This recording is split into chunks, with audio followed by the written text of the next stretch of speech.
This is Uncommonly Remarkable, where we discuss the surprising everyday lives and notable accomplishments of community leaders, entrepreneurs, and everyday folks like you and me. My name is Artis Beatty. I am a doctor of optometry and the chief medical officer for My Eye Doctor OD. Though we will inevitably touch on topics within my area of expertise, the opinions and the conversations held here are separate from my work with My Eye Doctor. Today's guest describes himself as driven, innovative, passionate, empathetic, and resilient. Matt Sheehan founded Exhale to reimagine the ways homes are maintained and by doing so, give successful people back time and peace of mind. And by all accounts, Exhale is revolutionizing home services by being the only tech-enabled and trusted partner successful people need to manage their home services.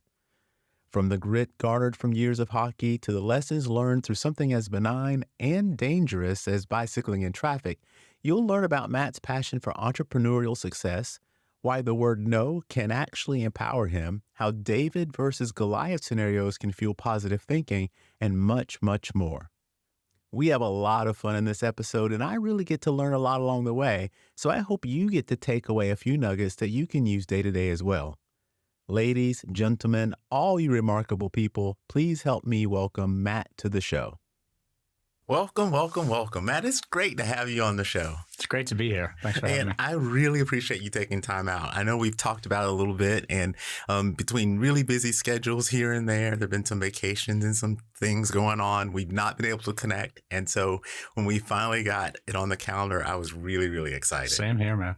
We have a lot to talk about, but the first thing I want to do is maybe start somewhat in the middle, and we'll go backwards and then we'll go a little forwards just to kind of give people perspective, right? So you founded this company called Exhale, and it is really unique out there in the marketplace. And so can you talk a little bit about Exhale just to get us started? Happy to. You'll, if you can't see because it's a audio podcast, I'm only wearing Exhale, and that's all I wear all the time. So when you build a brand from scratch that's different than the status quo, I feel you need to build your brand every day. So Exhale is a property management company for primary single-family homes. Okay. On the higher end of the sort of market. So we focus on homes above $1 million, all the way up to 10 to 20 million.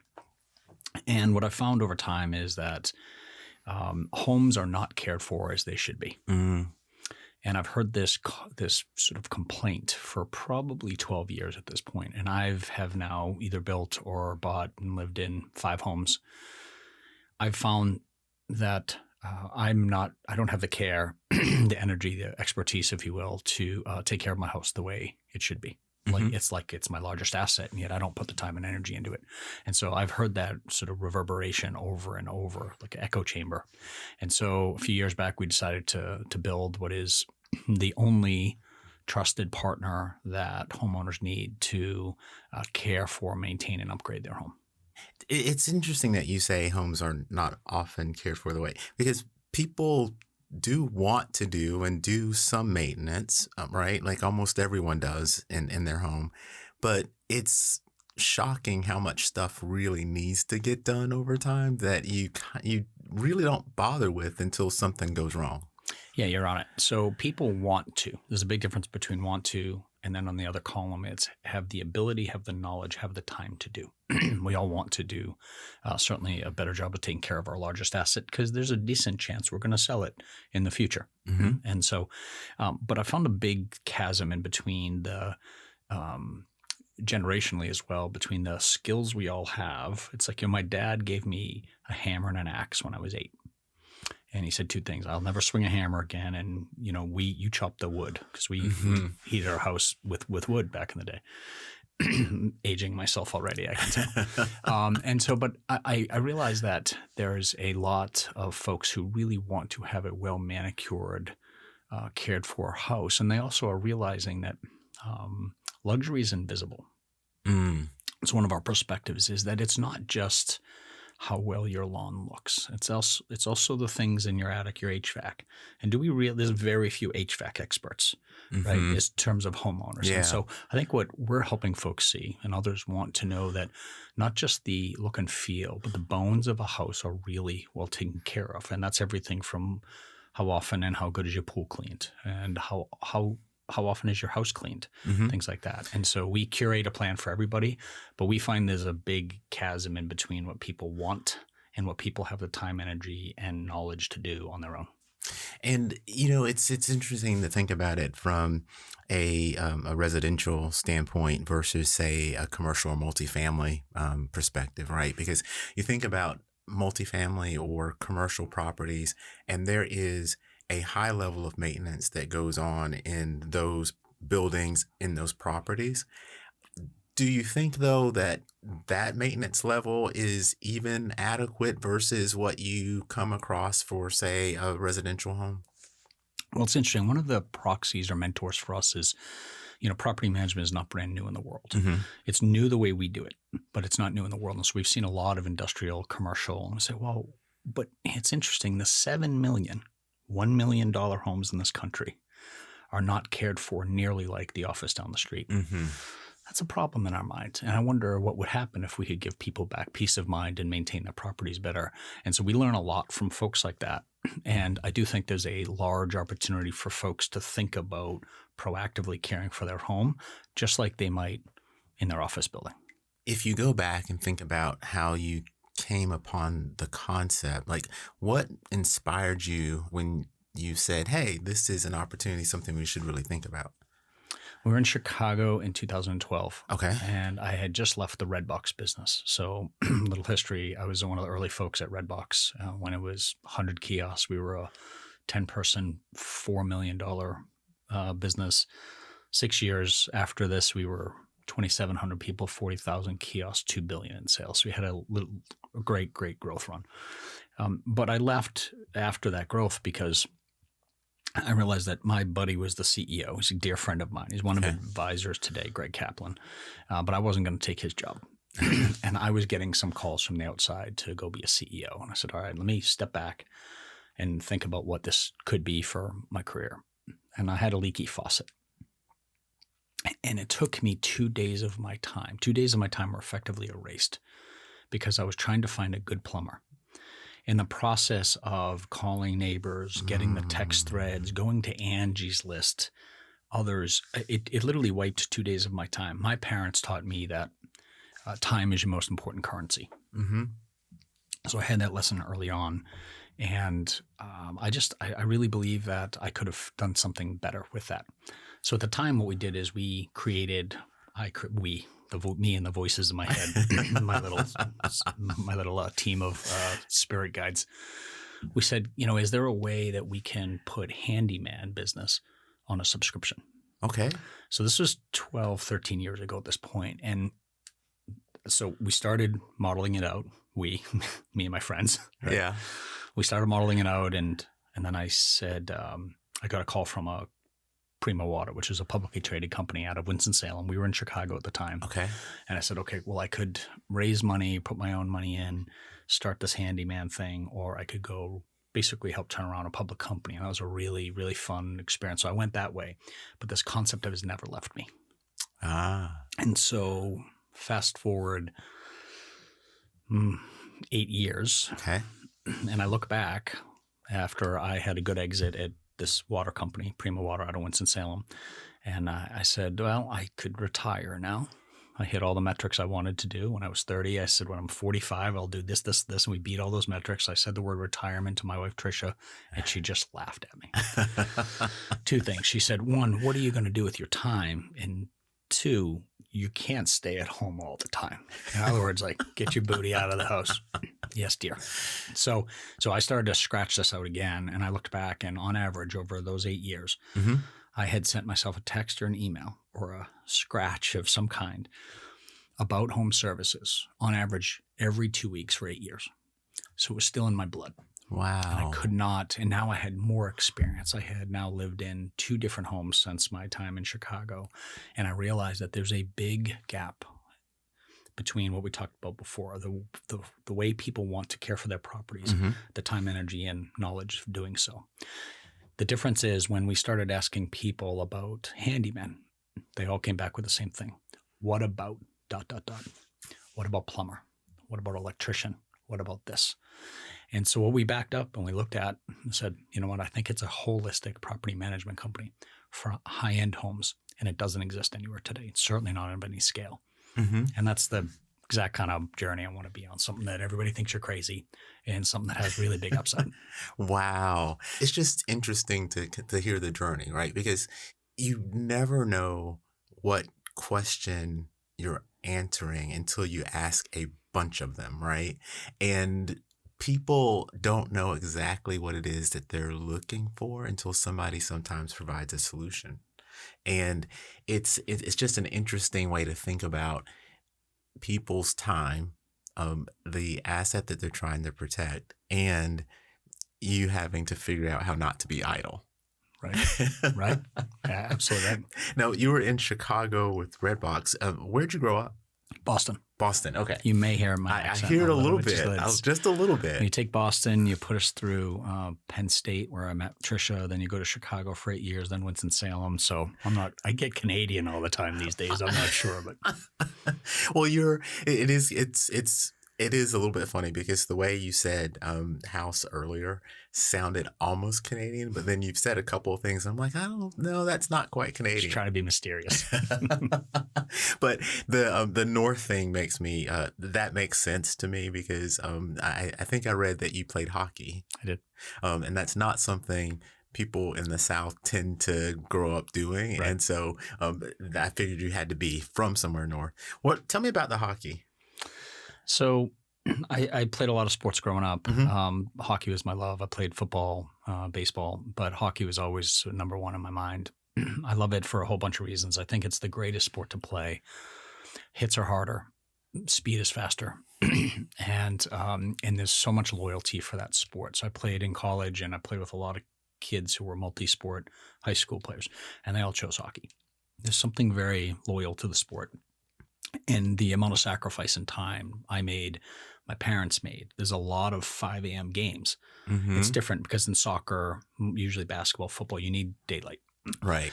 Well, hockey, you just need a cold drink. And if you're crazy enough to get up at 4 a.m. like my parents were and get me on the ice at 5, then you play a lot of hockey growing up.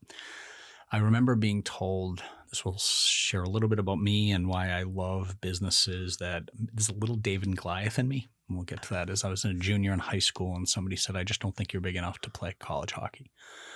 Oh, and I can still feel it now. It went up me sideways. Like, don't say no. Do not tell me no. And so I tried to be careful that I don't go chase something just because somebody tells me no, because my immediate reaction is, watch this. But as long as I'm being authentic in myself and it's something I'm passionate about, hockey was the thing that took me to college. I got cut so I played my freshman year. I got cut. Okay. Some great players. Whether I was good enough or not, I'm not really sure, but I wasn't done. So I transferred, ended up going to a better college, and spent 3 years and became captain. So it was a great sort of journey for me in the hockey. Tell me what you learned in hockey though that has stuck with you, because I've talked to a lot of people who've played a sport at a high level, and whether that be a professional career or high level collegiate, and people tend to pull something away from that experience that they take with them throughout. What was that piece for you from hockey? I think it's grit. And so when you're 5'6", and everybody you're playing is a 6'2", 6'3", it takes a lot to be tough enough to go play at that level. And I had some skills, sort of good IQ, EQ about the sport, but I think it's about grit. It's about willing to go into a space that you may not have all the innate talents for, but you can work your way into it. And so it's grit plus hard work. I have 3 kids now. We talk about this all the time, which is, I think if you had to correlate one trait with success, it would be hard work. Of course, you need some skills, but I was gifted that, meaning because I was a hard worker, the pressure was on me to do so. And that just gave me this license to say, hey, wherever I am in the world, it's a good chance people are going to be stronger, faster, better, smarter. But I can go lead at a high level because I'll put the work in. And that's meant the difference. Well, and that goes back to the earlier conversation around making the decision from the move from Redbox to going to help a company before you got to Exhale. I mean, all of those things require a lot of start from scratch and work real hard, and so you can almost feel it in that respect. Yeah, it's definitely been a flavor for my life. And more than that, it's probably been a guiding force for my life, which is don't be afraid to be authentic and go after the big challenge. Mm-hmm. There's something that gets me very excited about seeing, like a Redbox, seeing Blockbuster basically hold everybody prisoner to a $5 rental. And this sounds silly now, right? But a $5 rental and you can keep it for 5 days. But they always knew the average DVD was, or VCR back in the day, because now we're getting old and really dating myself, was held on just for 24, 48 hours. And so that was definitely like, hey, we're looking way up a hill at a darling of Wall Street at the time. And we think we can actually do better than them. And we did. Netflix deserves a lot of credit for this. Yeah. But when you take the same product and you put it across the street at $1 versus $5, mm-hmm. Trust me, we had a little dent in Blockbuster ourselves, and I'm proud of that. Frankly, that's a little bit of that David and Goliath thing. Like, all right, we can step in the ring. Well, it was an amazing thought process then, right? Because I remember going to Blockbuster, and you're right, like, and I made the transition. I was in the transition period between VHS and DVD, and I still remember the first DVD that you get, and you're like, oh man, we can see this whole movie, and it's on this little thing, and it looks so much like a CD, and it was really exciting, right? And then that was, I guess, during the time when Netflix was actually mailing the DVDs, and you're getting the return envelopes, and you just pop them in and mm-hmm. pop them out, and it was pretty easy, pretty simple. But then Redbox comes along, and now you've got this machine, and you can just go to the little kiosk, and you can see, the movie, and you can pick the movie and at the grocery store, right? Where are you going to be anyway? Yeah. That was the part of it, was where are people going to be anyway? And, average American goes, or they at least used to go to a grocery store 1.5 to 2 times a week. Okay, well, that's perfect. And you know where they are? They're across the street in the same plaza as Blockbuster. Yeah. You're like, oh, this is going to be fun. Yeah. Wow. So, I don't know exactly how you're going to explain this, but so generally I ask people, tell me something about you that would be surprising, right? And you've got a whole bunch of things, and we're going to talk about a few of them as we go through, but now I understand where the hockey was, and now I understand you and the other sports. But how have you been involved with cars and bikes so much? Cryptic opening. I appreciate it. So yes, I've been hit by a car on my bike 4 times, twice by the same guy, my neighbor. Yeah, so I didn't give you all of it, so I'll talk to you. So I don't know what it was. I've run a lot in my life, but I've never really, really appreciated or loved to run. Okay. And so as I needed to stay in shape, my bike was my tool, if you will. And I was a BMXer as a kid, so I just loved. Okay, that's fair. If there was a jump, I'd hit it, and I'm surprised I didn't break more bones. So it was just these odd times where I was riding my bike where I probably shouldn't have been. Most of these are my fault, by the way. Like I never ride my bike on a sidewalk anymore, because I remember that Subaru, when it came out to the side of a parking lot, she tossed me into the street.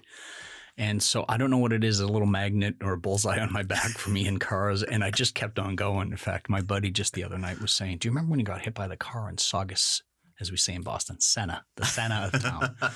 And I said, yeah. He said, man, you were so mad. And it wasn't her fault. I said, I know, but she hit me with a car. He said, you got up on your bike and your back wheel was all damaged and the chain was off, but you wanted to prove her wrong. So you got on your bike and you started to pedal, and you weren't going anywhere. So I don't know. I don't really know how to explain that, but I've actually loved, and I've done a lot of cycling even since. And there's something very sweet and meditative about being on a bike. Yeah. Until the time you run into a Chrysler. But how did the same guy hit you twice? He was my neighbor, and I didn't learn. So I can be a little stubborn at sometimes. And I think I've learned to learn faster over time. But when you ride your bike on a sidewalk, you are apt to get hit from the side from somebody coming out of a driveway or a street, right? Okay. Gary Mansfield, my neighbor, really great guy. He's a cop. He had a gorgeous gray Trans Am. I went right over the hood twice. And the first time he's like, Matt, are you okay? And the second time he's like, dude, don't drive on the sidewalk. And I picked my bike up and I walked it home and I fixed it. So I don't know what came with that. Maybe I should have just learned my lessons faster. But. Well, to be fair, in most major metropolitan areas, bikes are not allowed on the sidewalk. Probably that's part of the reason, right? Yeah, they should call it like the Matt Sheehan clause or something like that. Yeah, it's oh man. And I do love bikes, and those moments just did not shy me away from that. But oh yeah, I got a couple broken bikes because of it. Did you cycle competitively at all? A little bit, but it was really training for me. And then I've also been a big part of my life has been the Pan Mass Challenge, which is fundraiser for cancer research out of Boston. So Pan Mass across Massachusetts, 200-mile bike ride. It actually, we crossed $1 billion raised this year. It's been around for 40 years. Billy Starr is a guy out of Boston who lost his mom to cancer. Okay. And said, I think we can do something about this. He started it with 13 riders. Some people pledged, and it grew and it grew and it grew. I think we raised $72 million this year, 100% of it. Since 40 years ago, 100% of every dollar goes to the charity. Wow. It's the most impressive charity I can ever think of, because most they give 20 cents or 25 cents or 30. There's been 100 cents on every dollar raised goes to the charity. And so my bike has been part of me through all this journey. I've ridden it 22 times. Oh, that's amazing. Yeah. That's amazing. So, so I will try to link the charity in the description. Perfect. Great. And so you'll make sure that I have all the right information, and we'll do that. We'll do. That's great. Thanks for that. But speaking of charity, though, you're also involved in another nonprofit, right? And I found this just really interesting. So I can't wait for you to help talk about it a little bit. But Pangea Education. Yes. So tell me a little bit about that.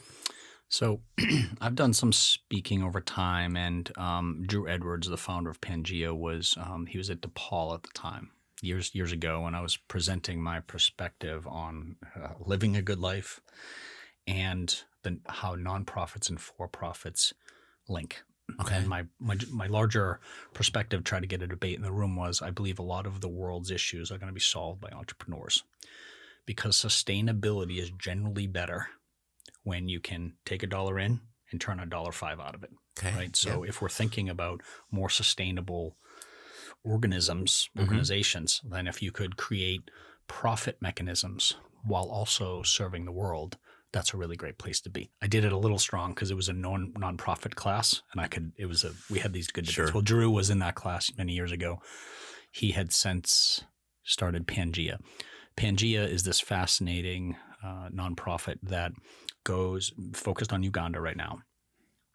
And they go into the villages and communities, and they get these almost tribal stories, and then they create books out of them.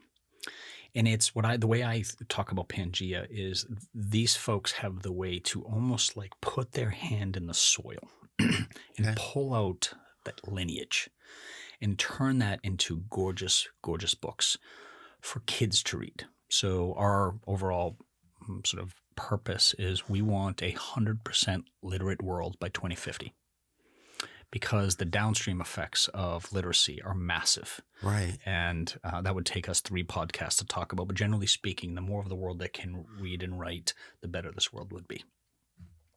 And so, but there's a lot of places in the world that just don't have great access. Mm-hmm. And so Pangea is taking that straight on. And it's a hard challenge from a funding perspective, from a distribution perspective.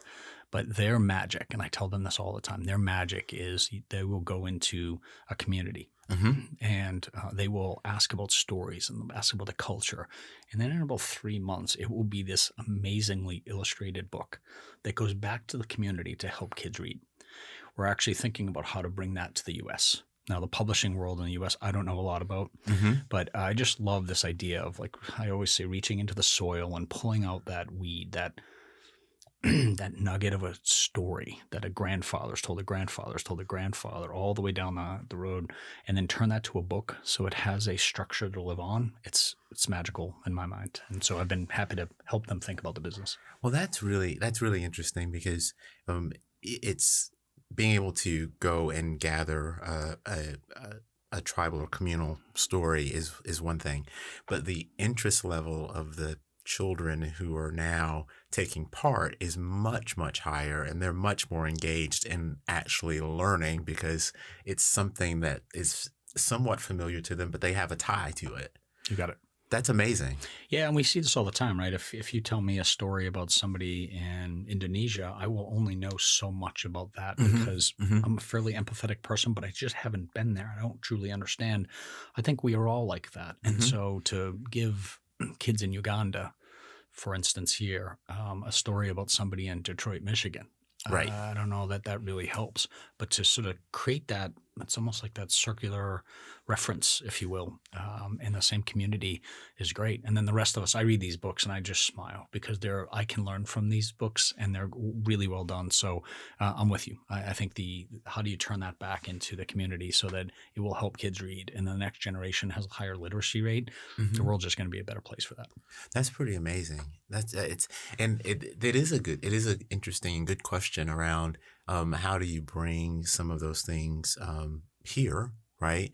Because we take for granted from an education standpoint. I mean, comparatively, we are a well-educated country, but there are pockets of our country that are not, and so it would be interesting to see how this concept would work in the U.S. With U.S.-based stories. We have communities. It's a very broad used term, but our communities, on one hand, if you think about the real estate strategy of the 15-minute city, if you've read about that, where cities are being broken down to everything's within 15 minutes, walkable cities, you hear that. Yeah. So our sense of community, where some folks say it's lost, and some days I think that is the case. But I also think communities are shrinking in a good way. It's becoming a little bit more, not tribal, but communal in a way, and I think that's great. We have stories in our neighborhoods that we should tell more. So your point is, if we could unlock that in the U.S., in other markets around the world, I would love to read more about how the folks started Raleigh as a city. Yeah. I think it would be great. I don't know much about the history because we chose it. We love North Carolina. I wasn't born and raised here. We absolutely love it. But frankly, I don't know enough about our history. And if somebody would come out and say, well, here's how the founders of Raleigh, and they did it in an illustrated book that I could have read my kids when they were 4. Yeah, that model works, to your point. Yeah. And it is interesting to think about just from a historical basis. We think about the U.S. and we think about relatively young country, right? There are very interesting pieces and aspects of U.S. culture, however, that only a small segment of our U.S. population actually understand. And when you think about East Coast in broadly, East Coast U.S., well, I guess East Coast predates technical U.S. There's a lot of things here that are really part of what got us to the point of being able to call ourselves a country, right? And so it would be really interesting to a lot of us, me included, to have some of those local stories and be able to share those with other people. So now I'm kind of team. Let's figure out how to do this. I love it. In lots of places, including here. I love it. Yeah, you think of it. So I grew up in Boston, and so we learned a lot about the Puritans. Yeah. Coming over in the Mayflower, and I think everybody heard that, but because it was so close to home, it felt like my like my hood, right? Yeah, So I think we can do that. And if you think about the way this country grew, and you think about a couple examples, Silicon Valley alone, I mean, it has changed our world in a way and changed our country. Texas, you know, a lot of people from Texas, and they're like, it's its own country, right? Yeah. But they've hold on to those stories deeply. For sure. And so I think it could be something to do there. Yeah, you know, Texas is interesting that you bring that up to me, because we have a lot of practices that are in Texas, and anytime you go into a new state or a new geography, there are always things that you learn that are a little different. Patient base is a little different. Practices are a little different. Doctors are a little different. Texas is one of the most unique places in this entire country. And there is a Texas culture that you have to understand, because if you don't understand, you cannot actually grow and do well in Texas. And key to that is the fact that everybody knows all the things, right? So if you grow up in Texas, you know a lot about Texas, and your expectation is that people who are visiting, who are trying to sell you things, who are working, they know those things too. And if they don't, it becomes obvious, right? And so maybe we all should take a little bit of Texas with us too, right? And understand a little bit more. And you know it when you're in Texas. They're proud of it, and they will tell you the stories. So you know, my dad's a Irish storyteller. He's a poet. He's written 50 books, and he's just he has told so many. Oh yeah, he's amazing. 96 years old today, by the way, and doing great. Happy birthday, Matt. Yeah. Thank you. So, I grew up hearing a lot of stories and hearing this sort of legacy lineage thing, hearing about folks from Ireland who came, you know, to levels before him, and Texas folks do that so well. Sometimes we miss that. We forget about that history, and as borders with technology drop a little bit over states, and it's harder. There's no doubt it's harder. Yet it's also, when you think about what has happened in the publishing world, it's easier to publish a book, at least get it out there on the internet. So that's true. As boundaries come down, I wonder if publication's ease can actually help us tell a story across borders. That's a really good thought. And I never think about that, right? That the internet has done so many things for us, and sometimes we blame the internet for a lot of bad things, but it has made the ability to be able to communicate with one another in an effective way much, much simpler. And there are lots of self-published books that would never really exist in the typical publishing world that now you have access to. Sure. And so maybe I like that thought. I mean, I think it gives us something or some way for the average person to be involved in being able to tell that story. Totally right. So when we're thinking about Exhale Now and where you are, tell me a little bit now about how people get involved with Exhale if they're thinking, wow, I really need some help with what I'm doing at home. Happy to. I love this business, so I will try to trim this down, because I could talk about it for 5. We've as you could tell earlier, we put a lot of thought into why to start it, why to build it, how to build it, and we're very sort of culturally focused, purpose and values focused, and so we sort of get into that. But at the end of the day, when I talk to folks, I ask them a few questions, which is how much do you believe that maintaining your home better will give you peace of mind, more time, and a better asset value down the road? I mean, it's almost 100% people say yes. So then I go to the next question, which is, how good are you at it? And the people who are honest often say, oh, we're not being recorded, right? But I'm not that good at it. And by the way, I don't want to do it because I just don't really understand HVAC, or I really don't understand trees. Sure. I need somebody to help me. And so then I said, the third question is, how much do you like managing all the different trade partners to truly have a house that's maintained well? Meaning on the outside, aesthetically, and then the bones, the luxuries invisible idea. And when you ask folks that question, if they're really being honest, they oftentimes, some folks are, I love it, I'm good at it, I have the time to do it, and no way is anybody going to help me manage my house. Great. Mm-hmm. High five to you, not a fit. Congratulations. Seriously, it's great. Yeah. Most folks I would love more time. I would love my house to be better maintained. And frankly, when I go away, I just worry about my house. Mm. And so we've built a business where, it's a single point of contact. You get a home manager. As many, frankly, venture capital firms have told me to make it all tech. This is a people business powered by tech. And that's a little non-consensus in today's world. And I like that, a little David and Goliath there. But I think I understand enough now what our members want. And you get a home manager. You can, for instance, text Brian or Bill, two of our home managers, and they know your home. They've met with you plenty of times. They know your preferences. They know the paint colors. And we can deliver a very curated experience to you based on your house and based on the way you want it.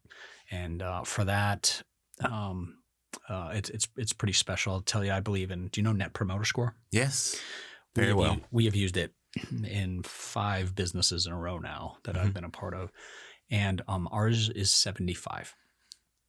Impressive. Yeah. So when you think about, and we have a long way to go, but if we were in my office, I'd show you my whiteboard in an Excel sheet with all the projects, all the small piece of technology, all the delivery mechanisms of how to make it better.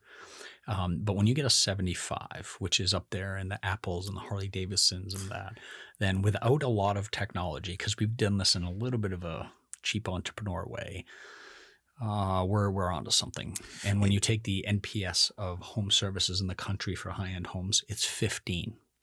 And so if we were 50, by the way, but we did this about 7-8 months ago when we were 48. And I said, ooh, one of my advisors said, it's the comparison. Yeah. Horst Schulze, who's the co-founder of the Ritz-Carlton, he's one of our advisors. I've talked to him now for 2 years, every other week.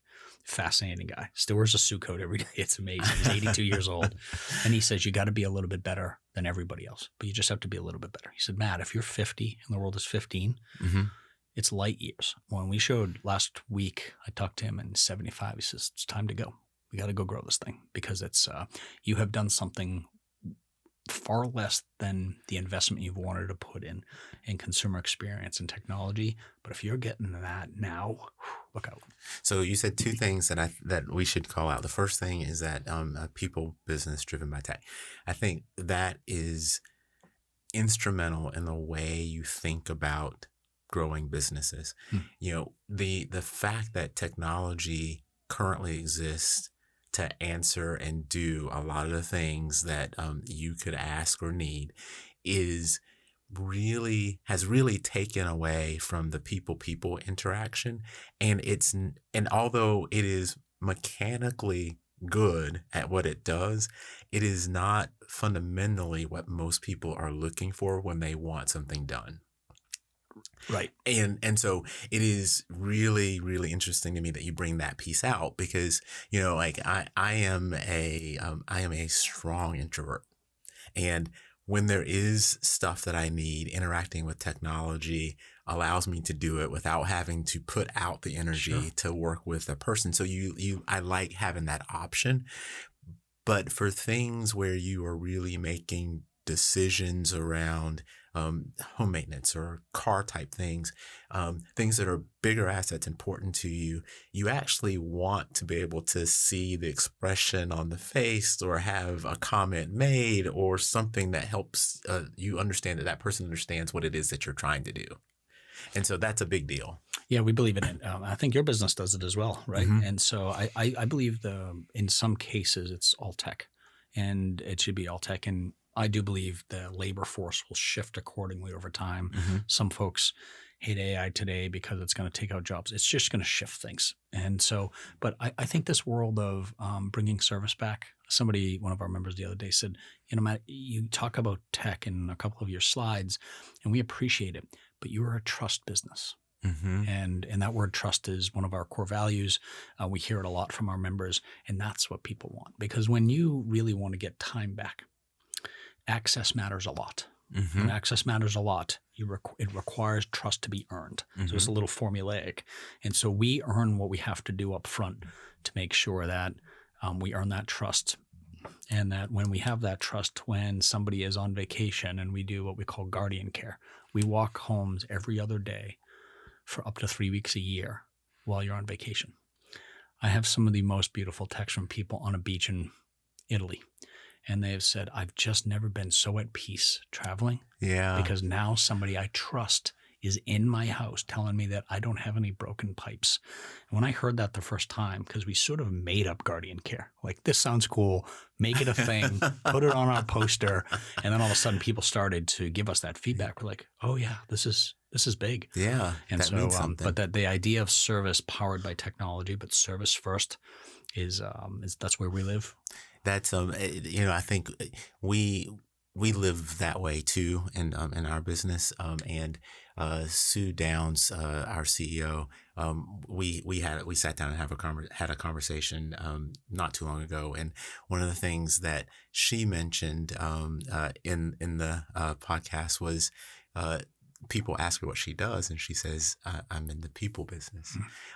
Because it really is about making sure people are well taken care of, and the technology becomes an enabler for that. And so it's just nice to hear that piece come from you. And that brings me to thinking about NPS, right? And so you mentioned that the 75 is way up there. And so for people who are not really familiar with NPS, we should talk about that just a little bit, right?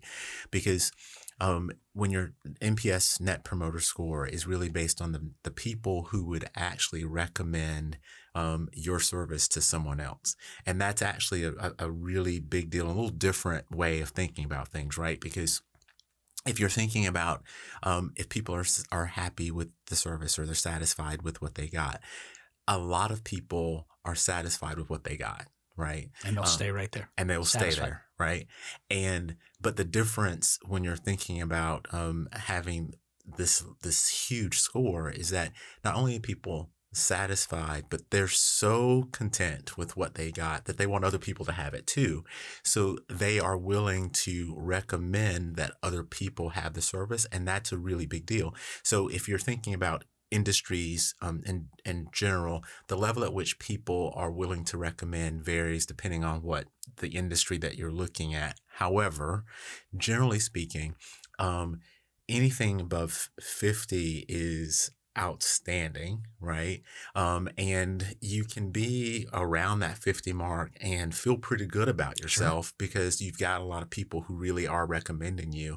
And so it's really a big deal to say, I went from about 48 to 75 in an industry where the average is somewhere around 15. Like, you kind of breeze by it, but it really, really is an important fact, and congratulations, because that means a lot. It does, and you know it. I can tell by the way you all run your business that it matters to you as well. But it's really interesting to me because I think that it's tied to our P&L. And if I can for 1 second, so referability is fascinating to me because not only is it a satisfaction score, but it's a future predictor of growth. And I think if you are not, somebody once taught me, if you're not growing, you're going to die.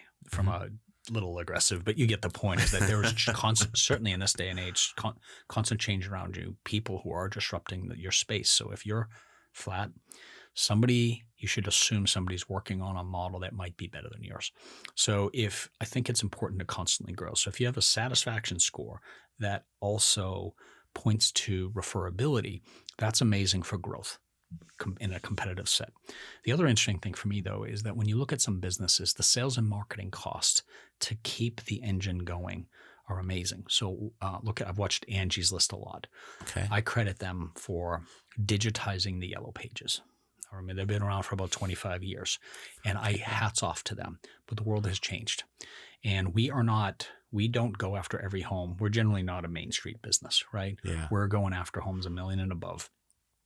And what is really important for me is we keep our sales and marketing costs low so that we can focus everything on member service. Angie's List is different. So they have to constantly bring in new clients and new trades, and they're spending a lot of money on the top end of their business to generate the wheel. We do not. And so we can always grow faster. We politely remind our members to refer us a little more because sometimes they might not think it's a big deal. But generally speaking, I think it actually referability, NPS will lead not only to a higher growth, but you will have a lower cost of goods Yeah, a lower yeah. cost of overall service, Of and all- yeah. that will drive your profitability. I think that's a really important point, and one that we also think about in common, right? Because if you're taking really good care of the people that you have, you'll end up with more people to take care of. And you're right, like every business has some expense that's related to marketing. I mean, you can't escape it, right? But really healthy businesses are able to generate new customers without necessarily relying solely on that marketing engine. And I think that's the position you really want to be in. It's a safer business. It's not top heavy. So top heavy businesses need constant funding. And that gets dangerous. But if you have a foundation up business, not top heavy, and it's fueling itself in a little way, Bill, one of our home managers, also does our home reviews. He'll walk a house with a potential new client for about an hour and a half. He's very, very good at it. He called me this was on Friday, and he says, man, busy 48 hours. And I was like, why? He says, I had 5 home reviews. And I said, what's cool? We're not spending anything on marketing. And so we're starting to, I think, reach a little bit of a sort of pace that I'm happy with. So as you think about where you are today, and it sounds like things are going very well, do you have a future goal or target in mind, something you're shooting for? So our vision is to be the premier home service company in the country. And so before we had a name of Exhale, we wrote our purpose, our values, and our vision. And the top part of our vision is to be the premier home service company in the country. So we don't quite know what that means. We'll know when we get there. And we've trusted ourselves that it's about quality, it's about service. And of course, there'll be some level of size there that matters. But we haven't really put that on the board. I'm a backcaster, so I think it's the book Range by, I think it's David Epstein. He wrote, and he talks about backcasting. Okay. So there's forecasters who say, here's where I am today, or here's where the business is, and let's take a step forward from where we are today. Backcasters they go way out to the future. They put a sort of pin in the map, and they say, that's what we're going to build. Let's build backwards from that. It sounds the same. It's drastically different. Yeah. And so we backcast a lot. And so when we think about being the premier home service company in the country, and it could be, we've got enough calls now, it could be beyond the country, but we're just in the triangle. So by the way, we're an unprofitable business, quite yet startup in the triangle, but we're doing very well. And so I think it's about service. It's about keeping that NPS score. It's about making sure that we deliver service so good in such a unique, authentic way that people will continue to refer us. And when that happens, then partnerships will come into play. And so we've had some folks, larger companies, say, oh, can I offer you to my client base? Some of those are small companies. Some of those are very, very large national companies. And so when that starts to hit, I think we have a unique differentiated model that brings value to the end consumer, we call members, but it also allows other partner channels to add value. And if we can pull that off, I think we'll be in pretty good shape.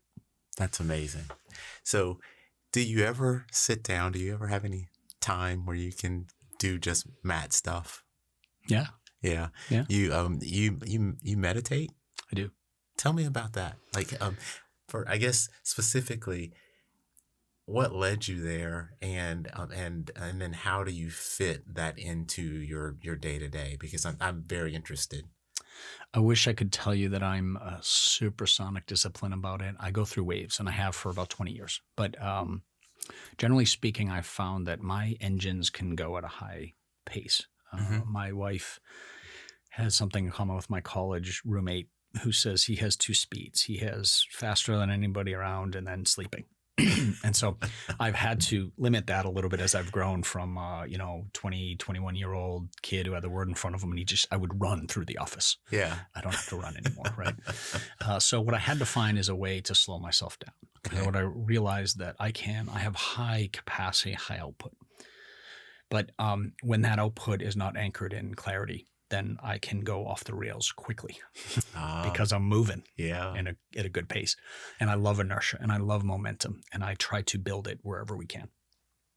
So years ago, I realized that I was going a little too fast, not giving myself some perspective. I did 2 really important things. One is I started to read about meditation. And when I started to read about the effects of it, and then I started to try it, sometimes it's 2 minutes. I found myself, I can sit for an hour and perfectly still without movement. And when I do it right, it takes me to a very cool place, like cosmic spiritual stuff we'll get into maybe next time. But but I've done it enough times to know that there's some real truth in me, some clarity I need to stay anchored to my truth, to my authenticity. And when I do that, then I can let my speed run, my energy run, because I'm in my lane. I'm in the right lane for me. And so sometimes it's 2 minutes. I actually did this morning. My dog, by the way, was sitting on my meditation cushion in my office. He was taking a nap. And I was like, oh, come on, man. So I sat in my chair and I closed my eyes and I put my hand on just in my chair and put my hand on my lap. And I just sat there for about 2 minutes.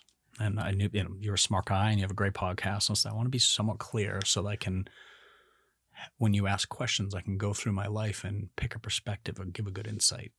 So yeah, it took 2 minutes and I felt good walking in. That's amazing. So I saw that you meditate. I've always been curious because my mind moves all the time, and I speak with my parents. So like you, as a child, my dad said, "Here's a hammer. Okay. We're going to go do stuff." And so I would follow him around. We'd do stuff. And he's like, "Okay, here's a wrench. We're going to go do stuff." And I would go do stuff with him. And so I've always been on the move. And it's very difficult for me to actually just sit still, because in my mind, when I'm sitting still, I'm missing out on doing all the things that could be done. Right. And so my parents are hilarious because they're always like, "Well, you should slow down." And I'm like, "But why? I feel great. I'm going to go do stuff." And so I've always had this thought, maybe I should figure out a way to be able to kind of focus myself and stop for a minute and really kind of understand and be able to sit quietly. And so I have tried several times to work on this, but I am now inspired and I'm going to try to work on it again. I'll give you 2 tips. Okay. 2 minutes. So we think about, when we read about meditation experts, we think about, oh, it's an hour in the chair or the cushion, and that scares a lot, of people. And you don't need to go that long. 2 minutes. Okay. Find an app, find a song. There's a song on the Gladiator soundtrack called Elegy. Okay. E-L-E-G-Y, Elegy or Elegy. I'm not sure how to say that. And it's this really cool song. It takes me to a different place every time. And it's probably 3 minutes. Okay. I have earbuds in, or I have it in my office speakers. I sit down, I listen to the song, I'm good for the day. So it's not a lot. So literally when I say 2 minutes, maybe it's 5, but it's just minimize it. So somebody who is thinking about, I'm sacrificing time. You and I are a lot alike like that. And I found that's great. And then all of a sudden it will do this thing, and it will just give you clarity. And for somebody like you, and I would say this to any high performance person, if our compass is wrong, even by a degree, and all of our energy is going at the wrong direction, it's not going to be, the world's not going to be worse for it. But imagine if you are truly in your center. And that to me is a reminder of, make sure that I'm at my best, not for myself, not from a greedy perspective, just so that I can support others. I can do what I was put here to do to the best of my ability. Amazing. Do the coloring books help? Oh, did I tell you about the coloring books? Yeah. So, okay, so I'm on a journey myself, right? And my kids laugh at me. My kids are growing now, and they just like to pick on dad all over the place, but it's okay. So I have found meditation and coloring to be 2 of the meditative things that I do. Now, they're in one hand, they're the same. It's this ability to just zone everything out. Meditation sometimes works for me well when I can go in, they call it. So I can get beyond the level of the noise. I can settle in. Sometimes that's really hard, right? Because you will find there's so many thoughts. Coloring, I don't feel the need to be too calm, because it is action oriented. And we're talking about kids' books sometimes. I mean, it does not have to be Sesame Street coloring books. Now they make adult ones, and it's big landscapes and all that. For me, it's just the idea of somewhat staying in the lines, the randomness of colors. It just brings me down to a different level. And it's like, I will be on vacation and I'll buy a coloring book, or sometimes in my office at home, or everybody will be asleep and I'll be like, oh, it's coloring time. And I literally just made by myself on the back deck. I'll just color. And it is super helpful for me. I can't even explain how or why. I can't tell you that the next day is better. Yeah. I just know that I shed the noise. And as I go to sleep that night, I let my true self sort of sit in that pocket for a while. But we need some ways to let all the, shed all the noise off. And coloring is super fun for me. That's absolutely amazing. I mean, I think we, a lot of us have things that we do that maybe fulfill that piece. Coloring is very interesting because I've not done that in so very long. Right. And when I saw that, I thought, oh my gosh, I wonder what it would be like to get a coloring book and actually color, because between crosswords and Wordle, and now Wordle has an archive, so you can go back and play years of Wordle instead of having to wait for one word a day. And so those are the types of things that I kind of do in between. So like I've had this rule when I'm on planes, and I'm on planes frequently, that I'll start a crossword and I want to finish the crossword before we taxi. So I'll do those types of things. And so, but this coloring thing is really got me interested. Like I almost went and got a coloring book to show you my coloring, but I held back because I wanted to talk about it first. But we'll see. Well, you try it and show it to me. My pictures, I never look or judge myself because it's like randomness in colors, but it's really fun. But you have your tool. And that's what I just invite folks to, whatever that tool is, whatever that mechanism is, to let yourself sink down into who you are. I think we need it weekly, if not daily, but weekly, some period of time that's just you. I know folks who it's cycling. Everything goes away. They don't think about anything when they cycle. Yeah. Working out is like that for a lot of folks. And so whatever it is, find sort of that piece that puts you in that pocket and do it. My dad, who's a writer, I remember he was on stage right after Seamus Heaney. Seamus Heaney is Nobel poet, Nobel winning prize poet. Seamus introduced my dad, which was a really cool thing. We were at Boston College, and I was 6 years old. My little blue blazer. I was really proud of my dad. And afterwards I said, hey, Dad, tell me something.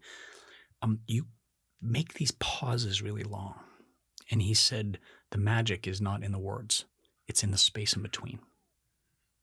And then it was very quiet for a minute. And I was like, oh, he's testing me now. I'm only 6 years old. But a lot of my dad's lessons, they will come back to roost later on.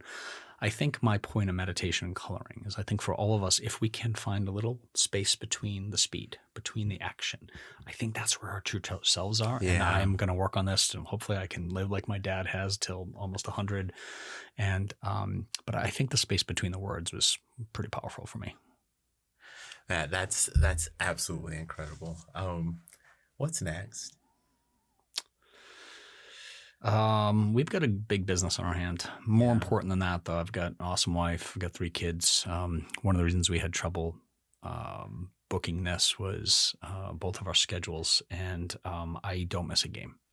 So my kids are 16, 14, and 12, 2 boys, a girl in the middle. So 10th, 8th, 6th grade. Both at all 3 at Ravenscroft right now, and all 3 playing sports. And a couple things, and this is somewhat long-winded, but I'll get there fast, which is what's next. For me, I'm in this interesting pocket of joy. And I've been thinking about that. I just turned 50 2 weeks ago.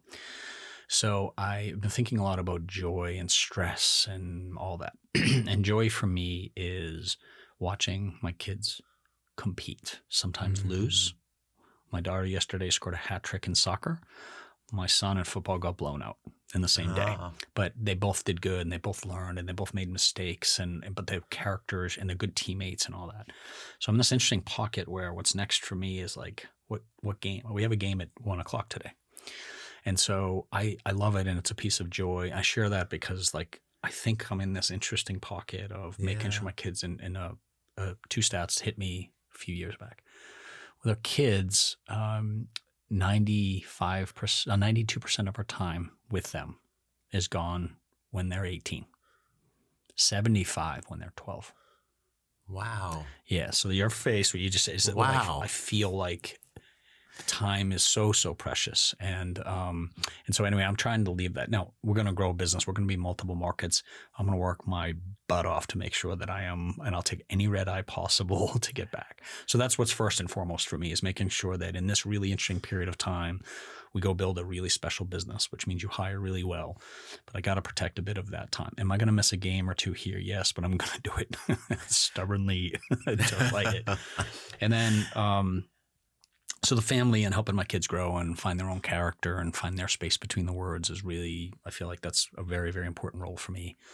But then I have high ambitions for Exhale, and I do believe that we can build a very purpose-driven business that will totally revolutionize home services for the focused sort of demographic that we have. And I think if we do it, it'll be a great journey for my team, for me, because I love leading. I love sort of taking on the establishment a little bit, right? And I think it'll be great for investors and my team, and we'll take care of a lot of really great people and good homes. I just can't thank you enough for spending the time with me, because I think we've touched on so many things, but so many things that were like personally interesting and inspiring for me. And I gotta have you back, because I don't feel like we got to touch on all the things. Happy to. And so now that we've kind of laid the base layer, we can come back and we can build some stuff on top. Happy to. You've been a great host, and I love watching what you and Sue and the team are doing with your business. Oh, thank you so much. And so, yeah, more than happy to talk anytime. Thank you so much. And so we end another episode. Thank you so much for spending part of your day with us. I certainly appreciate all your support, so if you enjoyed the content, please like, subscribe, and share the podcast with your friends. The more you share, the more opportunities we will have to bring you great guests and their remarkable stories. And if you want to know more about the guests, get background information on previous episodes, or just learn a bit more about me and the show, visit us at uncommonlyremarkable.com. Feel free to leave me a comment or a suggestion, and if you want to be featured on the show, click the Contact Us button. Until next time, stay remarkable.